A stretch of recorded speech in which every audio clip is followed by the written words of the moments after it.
Guys வண்டி வர மாதிரி தெரியல, நடராஜா சர்வீஸ் தான். இங்கேருந்து எப்படி மினிமம் ஒரு 5 கிலோமீட்டர், மேக்ஸிமம் ஒரு 7 கிலோமீட்டர் இருக்கும் கைஸ். அவ்வளோ வராதுன்னு நம்புகிறேன், பட் வரும்னு நம்புகிறேன். ஒரு 3 இருக்குமா, நடந்து போவோம், பார்ப்போம் எவ்வளோ ஸ்டெப்ஸ் போகணுன்னு பார்ப்போம். ரீசெட் அடிப்போம், எவ்வளோ கிலோமீட்டர் போகணுன்னு பார்ப்போம். பைக்கெல்லாம் வருது, ஆனால் இங்கெல்லாம் வர மாட்டாங்க.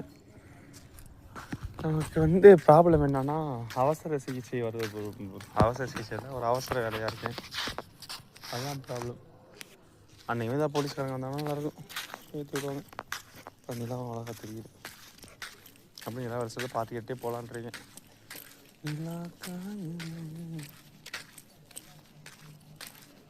இதுலேயும் ஒரு சார்ஜ் இருக்குது கைஸ். இதுலேயே 9, அதில் 8 இருக்குது கைஸ். தெரியாது விடுங்க, எதுக்கு ஜூம் பண்ணி காட்டிட்டு பாருங்கள். அங்கிட்டிருந்து இங்கெல்லாம் பஸ்ஸு போகுது, இங்கேருந்து அங்கிட்டு பஸ்ஸு போக மாட்டேது பாருங்கள்.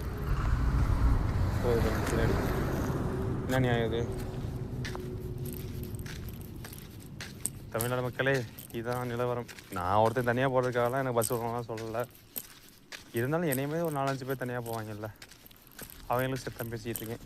நீ நினைக்கலாம், நடு சாமத்தில் நீ தனியாக போயிட்டு மற்றவங்க என்ன குறை சொல்கிறேன்னு கேட்கக்கூடாது.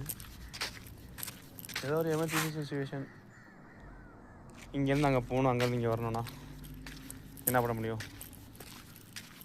ஓகே, முடிஞ்சால் விடுங்க, முடிஞ்சால் எக்ஸ்ட்ரா பஸ் கூட விடுங்க. ஒருத்தர் வர அப்படி நிப்பாட்டிடுவோம், சங்கடப்படாமல்.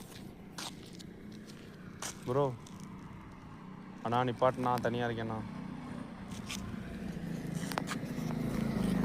ஓகே ஓகேண்ணா.